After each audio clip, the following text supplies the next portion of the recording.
ভালোবাসি। ইউসুফ জুলাইরা ভালোবাসছিল, জুলাইয়া আমি তোমার ছাড়া বাঁচব না, তোমার আমি যেমনি পাইতাম। কিন্তু ইউসুফ বলে আমি তোমার তো ভালোবাসি না, আমি ভালোবাসি কারে? আল্লাহ রে। আল্লাহ আমার একটা দায়িত্ব দিয়া পাঠাইছে, তোমারে ভালোবাসার জন্য আমারে পাঠাই নাই, আমি সকল আমার উম্মতদেরকে ভালোবাসি, সকল মানুষকে আমি কি করি? ভালোবাসি। রিলেশন হয়, হওয়ার ফলে আপনি যদি তার এই নারীটার বিরুদ্ধে যদি ওই পুরুষের সামনে বলেন, ওই পুরুষরা মাইনা নিতে পারে না। সে যদি অন্যায়ও করে থাকে, সে আমার ভালোবাসার মানুষ, তার বিরুদ্ধে কথা বলবি আমি তোর জান নিয়ে যাব, বলতে পারবি না। এটার নাম গীতা প্রেম। আমি প্রেমটা বুঝাইতে যাইতেছি, এটার নাম গীতা প্রেম, ভালোবাসা। আমার প্রেমিকের নামে তুই বদনাম গাইবি, আমার প্রেমিকের নামে আমার সামনে দোষ বলবি, আমি মাইনা নিতে পারবো না। তোর বিরুদ্ধে যুদ্ধ ঘোষণা করো, বলে কি বলে না? লাইগেও জায়গা মারামারি। এমন আছে প্রেমিকের লাগে ফাটাফাটি দিয়ে গলে কইরা হাসপাতাল গেছে। প্রেম ভালোবাসা, তার চাইতে হাজার গুণে আমরা আমার নবীকে ভালোবাসি, ঠিক কিনা? আওয়াজ করে বলুন। আর সেই নবীর বিরুদ্ধে যদি কেউ কথা বলে, আমরা কখনো বসে থাকতে পারি নাই, আমরা তার বিরুদ্ধে যুদ্ধ ঘোষণা করি, ঠিক কিনা? যে যুদ্ধ ঘোষণা করেছেন আল্লাহ স্বয়ং, সুবহানাল্লাহ বলেন। তার বিরুদ্ধে আমরা বসে থাকবো, আমার নবীর বিরুদ্ধে তুমি কথা বলবা, যাকে আমরা জীবন দিয়ে ভালোবাসি। লা ইউমিনু আহাদুকুম হাত্তা আকুনা আহাব্বা ইলাইহি মিন ওয়ালিদিহি ওয়া ওয়ালাদিহি ওয়ান নাসি আজমাইন। আমরা নবীকে এমন ভাবে ভালোবাসি, শুধু পরিবার পরিজন যারা আছে তাদের চাইতে নয়, তাদেরকে যদি মুহূর্তের মধ্যে নবীর জন্য কুরবানি দিতে হয়, কুরবানি দিয়ে দেব। তারপরও আমরা কখনো নবীর প্রতি অনীহা প্রকাশ করবো না, নবীর জন্য জীবন দিয়ে দিব। চিৎকার করে বলুন, ঠিক কিনা? এর নাম হলো ইমানদার। বেঈমান নয় আমরা। নবীকে নিয়ে আমরা সমালোচনা করতে পারি না। যেভাবে প্রেমিক প্রেমিকাকে নিয়ে কোনোদিন অন্যায় হলে কথা বলে না, নীরব থাকে, আমার নবী তো অন্যায় করেই নাই।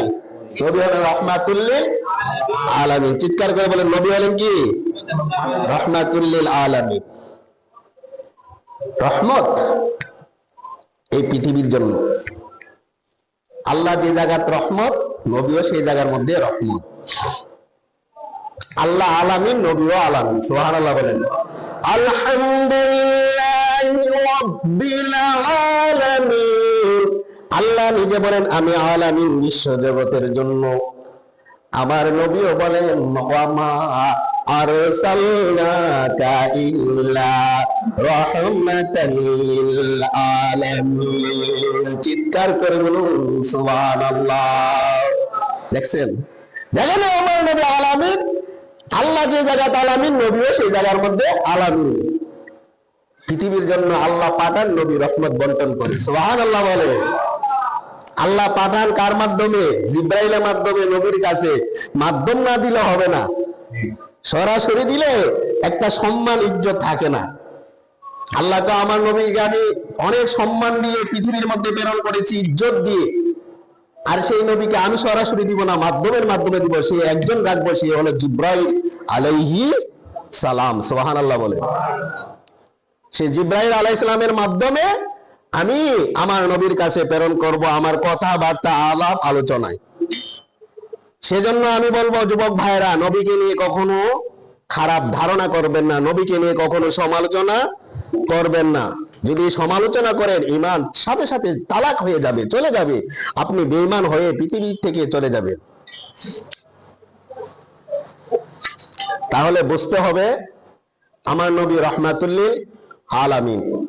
আমার নবী কি? সুবহানাল্লাহ বলে। আমার নবীর মতো আর কেউ হতে পারে? 1 লক্ষ মতান্তরে 2,24,000 পয়গাম্বর এই পৃথিবীর মধ্যে আল্লাহ প্রেরণ করেছেন। এই কয় লক্ষ? 1 লক্ষ মতান্তরে 2,24,000 পয়গাম্বর এই পৃথিবীর মধ্যে কি করেছেন? প্রেরণ করেছেন। এই প্রেরণ করার ফলে প্রত্যেকটা নবীর কাজের ক্ষেত্রে গিয়া কি হয়েছে? ব্যর্থ হয়েছে। সুবহানাল্লাহ। নূহ আলাইহিস সালামকে যদি বলি, নূহ আলাইহিস সালাম আপনি তাওহীদ রিসালাতের বার্তা পরিপূর্ণভাবে আপনি প্রচার করেছেন? উনি বলবে আমার দ্বারা সম্ভব হয় না। সুবহানাল্লাহ। আর আমার নবীর যদি বলি করেছি, আল্লাহ স্বয়ং বলছেন, হাবিব আপনি পরিপূর্ণভাবে আমার ধর্মকে প্রচার করেছেন এই পৃথিবীর মধ্যে। সুবহানাল্লাহ বলে, আমি ডিক্লেয়ার দিয়েছি আর আপনি এই দুনিয়াতে থাকতে পারবেন না, আমি আপনাকে নিয়ে আসবো, আপনার সাথে মুলাকাত করব। সুবহানাল্লাহ বলেন। যা হয়েছে আমি সন্তুষ্ট আপনার এই 63 বছর জীবনে। এজন্য আমার যুবক ভাইরা গভীর মনোযোগ, আমার আল্লাহ পাক রব্বুল আলামিন কোরআনের মধ্যে বলেছেন, ওয়া মা আরসালনাকা ইল্লা রাহমাতাল লিল আলামিন। আল্লাহ বলেন, আমি আমার হাবিবকে পৃথিবীর মধ্যে রহমত হিসাবে প্রেরণ করেছি। অন্য আয়াতের মধ্যে বলেন, লাকাদ কানা লাকুম ফি রাসূলিল্লাহি উসওয়াতুন হাসানা। আল্লাহ পাক রব্বুল আলামিন বলেন, আমার নবীর চরিত্রকে আমি আল্লাহ সার্টিফিকেট দিয়ে এই পৃথিবীতে প্রেরণ করেছি। আমার নবীর চরিত্র মতে যারা জীবন গঠন করবে গো, আমি আল্লাহ ওয়াদা দিলাম তারে বিনা হিসাবে জান্নাতে দিয়ে দেব। আমার নবীর চরিত্র মতো যারা জীবন গঠন করবে, আমার নবী 63 বছর জীবনে কখনো মিথ্যা কথা বলেন নাই। 63 বছর জীবনে কখনো মিথ্যা কথা কোন সময় ভুল করেন না। আরেকজন আলিম বলে আমার নবী সেই জায়গার মধ্যে ভুল করছে। নাউজুবিল্লাহ করেন না? দেখছেন কিভাবে ঈমান হরণ করতেছে? আজ পর্যন্ত এগুলার প্রতিবাদ নাই। বুঝছেন নি? এগুলার কি প্রতিবাদ নাই? সেই জায়গার মধ্যে বলে আমার নবী ভুল করছে। কিটা দিছে? বুঝছেন নি? কোনো প্রতিবাদ নাই। আমার নবীকে কাউবয় বলে কোনো প্রতিবাদ নাই।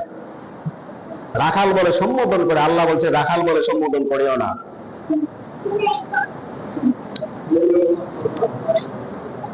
আমার যুবক ভাইরা, আমরা যারা আহলে সুন্নাত ওয়াল জামাত আছি, আমরা নবীকে প্রাণ ভরে ভালোবাসি। আমরা কখনো নবীকে নিয়ে সমালোচনা করি না, করব না। আল্লাহ যেমন করেন নাই, আল্লাহর হুকুমগুলা আমরা পালন করি অক্ষরে অক্ষরে। একমাত্র দল হলো সেই দলটি, যে দলটি হলো আহলে সুন্নাত ওয়াল জামাত। মশা কামড় দিবে না, মশা এগুলো আমাদের জন্য রহমত। সুবহানাল্লাহ বলেন। কোনো না কোনো কাজে লাগতেছে মশাগুলা। পৃথিবীর মধ্যে 18,000 মাখলুকাত, শ্রেষ্ঠ জাতি হলো মানব। যত প্রাণী এই পৃথিবীর মধ্যে প্রেরণ করেছে, প্রত্যেকটা প্রাণী মানুষের উপকারের জন্য সৃষ্টি করেছেন। চিৎকার করে বলেন সুবহানাল্লাহ। একটু মশা কামড় দিবে, সুবিধা কি?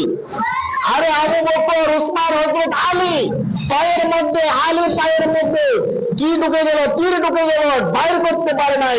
নামাজের মধ্যে দাঁড়ায় এসে তীরটা বাইর করছে। সুবহানাল্লাহ বলেন। আর শুধু একটা মশার মধ্যে এটাও আমরা সহ্য করতে পারি না। কেমন আমরা মুসলমান, চিন্তা করছি নামাজে দাঁড়াইলে মশা কামড় দিলে আলী পাউডার না চাই কেমনে কি তা করি। আর আলী অর্জন উমর রাদিয়াল্লাহু তাআলা পায়ের মধ্যে, আলী রাদিয়াল্লাহু না উমর রাদিয়াল্লাহু, আমার স্মরণ আছে, পায়ের মধ্যে তীর ঢুকছে, ওই তীরটা নামাজের মধ্যে বাইর করছে। সুবহানাল্লাহ বলেন না? তারা কেমন নামাজ পড়তেন দেখছেন? তীর বাইর করে নামাজের মাধ্যমে। যখন নামাজ পড়ছে না, এর আগে তীর বাইর করতে পারে না, ব্যথা অস্থির হয়ে গেছে।